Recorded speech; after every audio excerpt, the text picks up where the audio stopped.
Punya teman atau kenal seseorang yang kebetulan pengguna narkoba? Pernah tahu gak kenapa atau apa yang bikin mereka pakai narkoba? Atau pernah gak ngebayangin apa jadinya kalau yang pakai narkoba itu kita sendiri? Narkoba atau sering juga disebut nafza, singkatan dari narkotika, psikotropika, dan zat adiktif lainnya, adalah istilah yang ngegambarin semua bahan atau senyawa yang bisa menyebabkan perubahan perilaku dan bisa mengakibatkan ketergantungan kalau digunakan dengan tidak sesuai. Penyalahgunaan narkoba bisa membuat kita kecanduan, yang akhirnya bikin kita terus-terusan mengkonsumsi narkoba dengan jumlah makin banyak pula. Dampak kecanduan narkoba bakal dirasakan oleh otak kita, terutama otak bagian depan yang fungsinya mengatur gerakan, ucapan, perilaku, memori, emosi, dan kepribadian kita. Kita jadi nggak bisa berpikir jernih, gampang lupa, dan sulit berkonsentrasi. Emosi kita jadi nggak stabil, jadi gampang marah-marah atau ngamuk-ngamuk. Keluarga dan teman juga bisa jadi frustasi ngadepin kita yang kayak gini. Yang bikin serem, fungsi otak kita belum tentu bisa pulih lagi, walaupun kita udah berhenti menggunakan narkoba. Nah, sekarang bayangin kalau ini terjadi di masa pandemi kayak sekarang ini. Udah kesepian, depresi, dan stres gara-gara pandemi, masih ditambah lagi depresi dan kesepian karena dijauhi teman dan keluarga. Kebayang gak sih kita ngajakin teman untuk mabar game online tapi gak ada yang mau? Bukan karena kita jago mainnya, tapi karena takut pas lagi asik main, kita tiba-tiba marah-marah gak jelas cuma gara-gara alasan sepele. Males kan?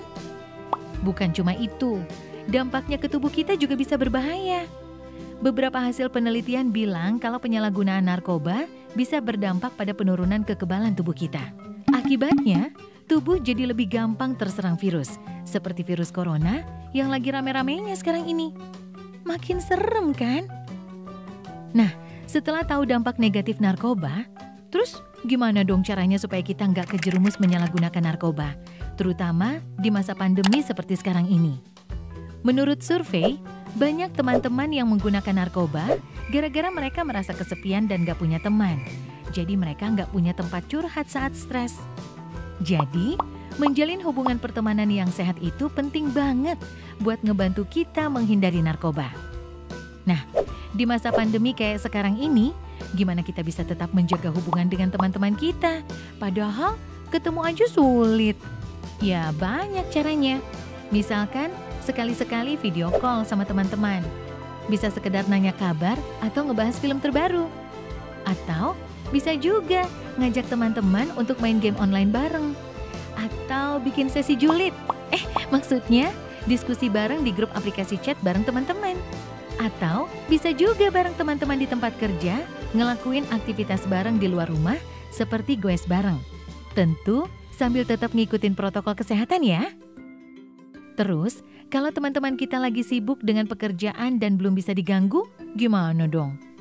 Nah, jangan lupa, kita masih punya teman yang jaraknya nggak jauh dan bisa kita ajak ngobrol kapan aja, yaitu keluarga kita sendiri. Masa pandemi ini bisa jadi kesempatan bagus buat kita untuk menjalin komunikasi yang lebih hangat dengan anggota keluarga.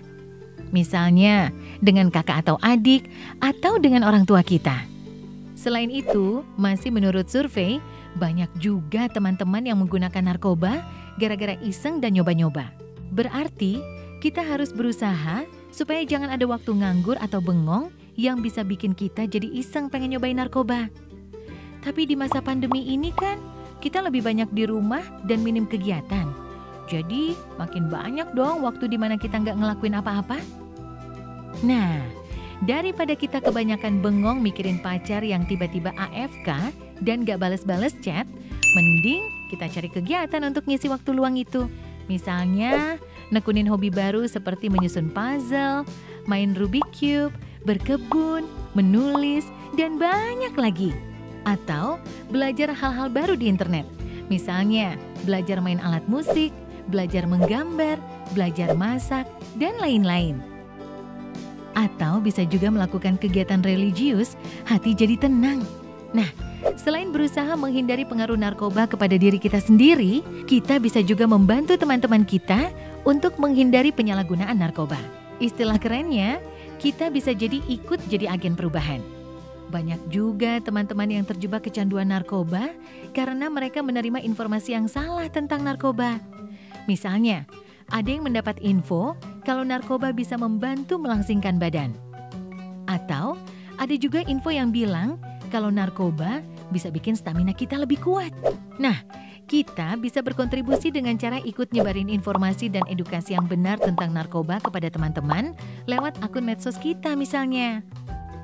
Dengan begitu, kita membantu teman-teman kita untuk mengambil keputusan yang benar juga. Tapi yang paling penting, kita harus bisa nerima diri kita apa adanya.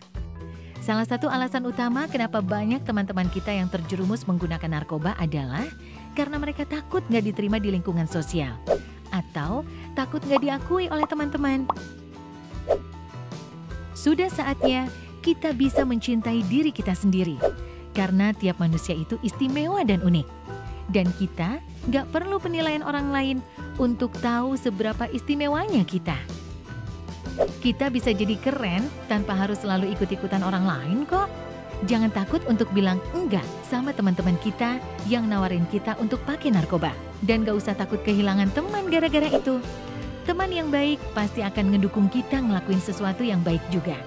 Dengan menerima diri kita sebagai individu yang istimewa dan punya kelebihan dan kekurangannya sendiri, kita jadi tahu gimana cara membuat hidup kita lebih seru dan menyenangkan tanpa harus menggunakan narkoba. Tentu, sambil terus menjaga hubungan yang sehat dengan keluarga dan teman-teman kita, karena mereka adalah pendukung utama kita dalam menghadapi setiap masalah, seperti kita juga bagi mereka.